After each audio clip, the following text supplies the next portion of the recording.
environment. Burnout shows up as 3 dimensions: emotional exhaustion, cynicism, and reduced professional efficacy. Emotional exhaustion Hold is on, that can you feeling, just repeat that again for me, those 3 things slowly? Go again. Emotional exhaustion, cynicism, reduced professional efficacy. Okay. Thank you. I'm gonna throw it in the chat for your people here. Yes, please. So those were how you're saying that burnout shows up in those 3 ways. Yeah, so burnout is conceptualized with those 3 dimensions. And what those are, emotional exhaustion is that feeling of being completely depleted and run down. You might feel irritable, easily frustrated, losing your motivation.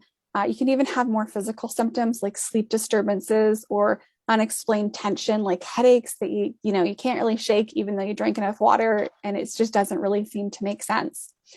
And the things that you do to rest no longer feel as restful because you're running at a deficit. So even when you do rest, all you're doing is helping yourself kind of get out of energy debt. You're not actually into the black where you are recharging. The second dimension is cynicism, also called depersonalization. It's when you start to psychologically withdraw from the people that you work with and from your organization. So whereas you would once get on Slack with your work bestie, now you're so much less interested in talking and engaging. You are withdrawing from your relationships. You're becoming indifferent towards people, not caring as much, and becoming really cynical, pessimistic, and distrustful without a particular reason. If something has happened and you have a valid reason to no longer trust someone, that's different. It's when we see you shifting that way without any kind of really particular trigger that went into it, that it's probably an indicator of cynicism. You might also find yourself dreading going to work and even wishing that you would get sick so that you could miss work. Final dimension because of the stress that you are going through. Yeah, and because you of just the can't be chronic bothered. stress. Exactly. You just can't be bothered. Exactly. You're so out of resources for yourself. How could you possibly care about and engage with other people? Continue. Sorry to continue. Yeah. Third and final dimension is reduced professional efficacy. This is when you lose your sense of accomplishment at work. You start to feel like you're not good enough, like your work isn't good enough. Tasks that you once felt really good about, now you're like, well, I'm terrible at this. I just can't seem to do anything right. And when you do complete something, when something does go well, you don't get the same kind of sense of accomplishment from it.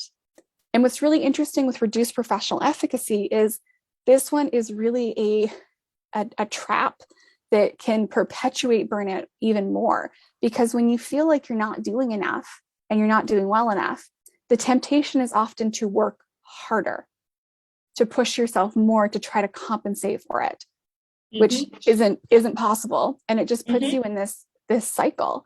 And so with reduced professional efficacy, this feeling that you're not good enough is also not necessarily reflective of your work. It's just the way that you feel because you are that exhausted.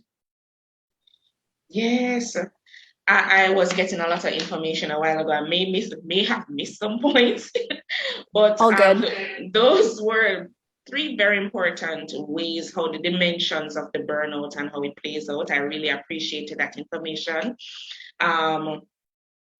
In the chat, meanwhile, we're going through, if you saw some of the things showing up that Nina spoke about just now, just write yes. I'm seeing how the things are showing up for me. Just type yes. We're all in this together. No matter how some people look like they have it together or whatever it is, we all experience some of these things at some point in time. Yeah. So the emotional exhaustion, the cynicism, and the reduced professional efficacy. I could see how all of these could play out together, right? So I could relate to the fact that you're saying the more that we don't see ourselves achieving the things because we are already burnt out, we're already tired, and we just continue to work harder because we believe that's the solution. We continue to put in more hours because we believe that's the solution. But then we're depleting our energy as we are going through. We're depleting our energy.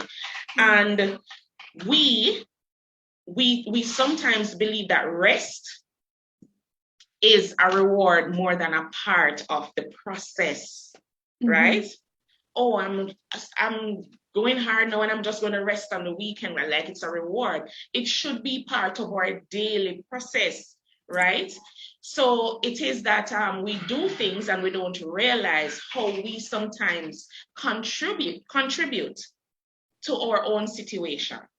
Yeah. So I want you to talk a little. I appreciated you were saying that rest no longer feels restful. We're sleeping, but we're not getting rest. Yeah. That's an important thing to note. And when our energies are being depleted, right? We're not recharging properly. How often do we recharge?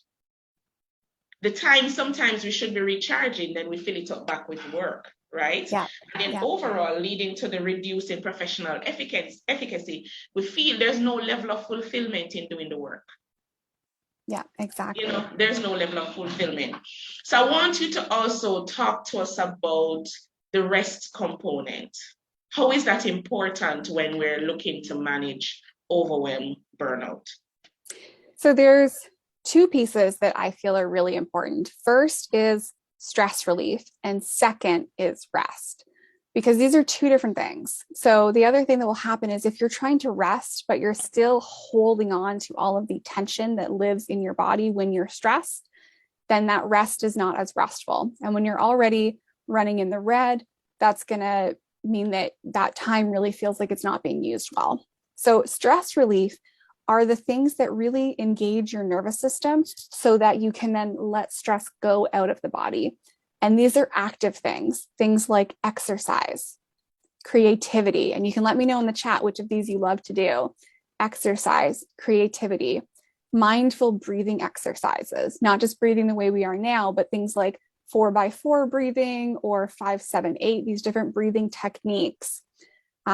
Positive social interactions, hanging out with people. So these more active forms of recovery and enjoyment, these things that engage your body and your system, they let stress out. And once you've released stress, now your rest is a bit more restful. And that's when you want to bring in those kind of lower intensity things like reading. You might have fun scrolling on TikTok for a little bit. We always want to be conscious of screen time, but that's fine. That's something you can do. Playing games, things that are a little bit more low key. So there's these two pieces of stress relief where you're really engaging yourself and more relaxing, restful kind of activities. And this has to be a continual part of your process. It's like you mentioned, we can't just rest as a reward. And if we wait to rest until we're burned out, that is very hard to recover from. So rest has to be incorporated into your day-to-day. There's a saying, don't do more in a day than you can recover from. That this should all be within a one-day cycle. Now, that's not always realistic, end of the quarter, big project, big deadline coming up. Sometimes we do push ourselves for a few days, but that needs to be the exception and absolutely not the rule.